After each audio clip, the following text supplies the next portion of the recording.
Les Balkans sont dominés depuis longtemps par l'Empire ottoman qui doit céder en 1878, suite à une guerre contre la Russie, des territoires à l'Autriche-Hongrie et laisser son indépendance à la Serbie. En 1903, le nouveau roi de Serbie veut étendre la Serbie et nouer de meilleures relations avec la Russie. Les relations avec l'Autriche-Hongrie se dégradent donc. De son côté, l'Empire allemand apporte son soutien à l'Autriche-Hongrie.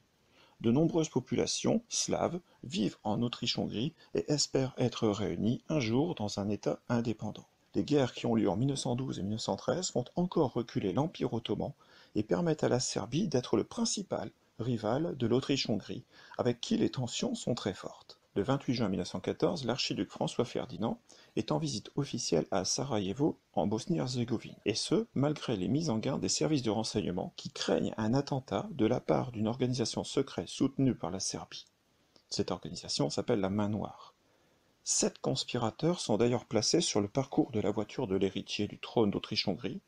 Ils n'ont pas de plan précis, ils ont pour seule consigne de saisir éventuellement l'occasion d'agir. Une première bombe artisanale rate sa cible et explose sous la voiture suivant celle du prince. Le couple va se réfugier à l'hôtel de ville, qui était l'étape suivante de sa visite. L'archiduc demande à se rendre à l'hôpital pour prendre des nouvelles des victimes.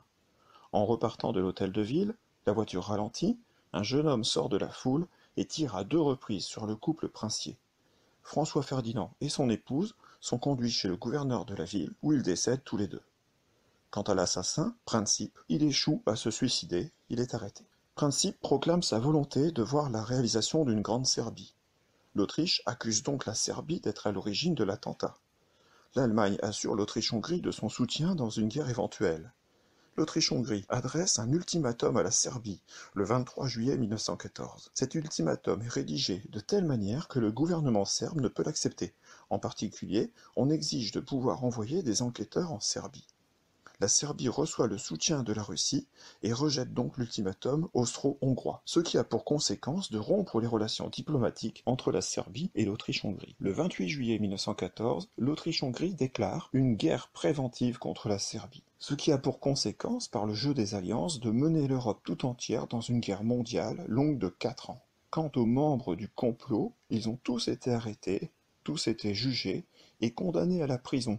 Sauf un, le seul qui était majeur, il a été pendu. Quant à l'assassin, Princip, il meurt en avril 1918, en prison, de la tuberculose.